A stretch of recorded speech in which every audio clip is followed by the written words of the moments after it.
What's going on, everybody? Back at it again with another video. This time, top 100 gameplay. Now, this guy had paused the game and do something, but as I'm going through his team, I'm starting to get a little bit worried because I see Randy Moss at the bottom, and I'm like, that could cause a problem later on.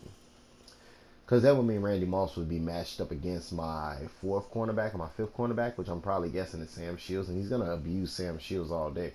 But once I saw his cornerbacks, I'm like, he just went out and paid money in like certain areas, bought, things to beef up his team, but he's not really an all-around star-studded team or God squad, as guys like to call it. But let's get into the gameplay.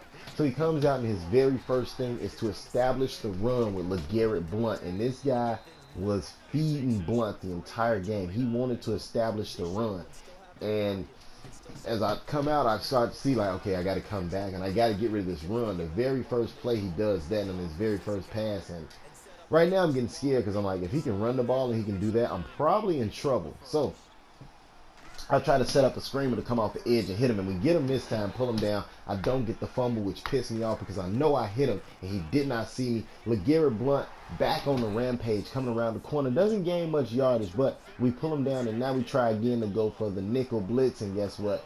My user was off this game very bad. My user was very poor, so I was just hoping and depending on the rest of my team, and they do what they have to do. Come around the edge, Too Tall Jones takes him down, so we try again. I give him another look. We are not getting home as fast as I want to, and I'm not understanding why. I guess that Jalen Ramsey doesn't have the right pursuit, so Jalen Ramsey doesn't really come off the edge like most blitzers do who are using that position, and he oversteps the line and he throws, he gets a penalty, and push him back 10 more yards. Come out again, and guess what? I make another bad user play, and my user was horrible this game, guys. So excuse me, but the user was off. The user was just horrible. Look at this. I get caught instead of trying to funnel the run out. This guy gets to the 1 yard line. I stuff him, pull him down. He goes for it on 4th and goal. Like I told you, my user was off, and I underplay the toss and get knocked in and get caught up in all the trash underneath, and I get scored on. We come out again. Notice the old game because I still have Moss in that spot. As you know, I went for Ed McCaffrey because he's a better route runner. And right here, I barely make it away from prime time picking the ball. He swats it down instead, which is lucky for me. We chuck it to Antonio Brown. He moves downfield, stiff arms the defender, takes off up the sideline.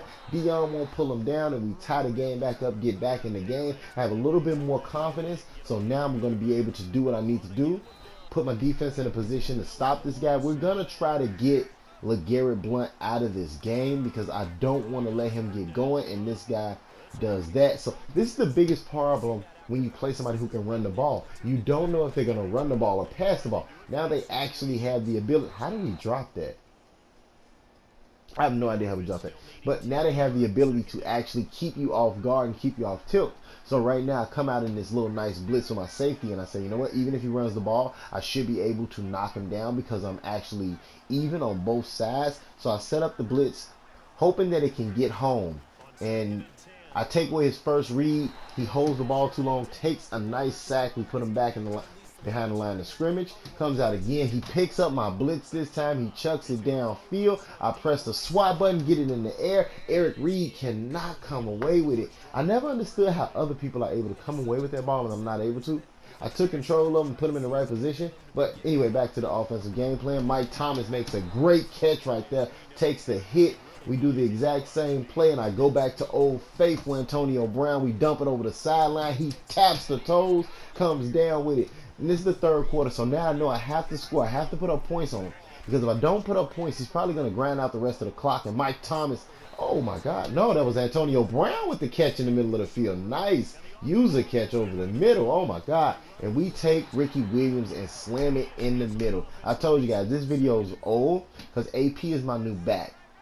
So Ricky Williams and Moss are gone. But, anyway, whatever it is, it's a top 100 gameplay. I play the guy. Who cares? Now, we're back again, and I'm trying my best to just slow this guy down. Not once did he almost break a big run, but 2 times he almost broke a big run, and EA saved me. They came out and made the guy stumble, made the guy run into tackles, which helped me out a lot because those 2 runs probably would have made this game, the outcome of this game, totally different.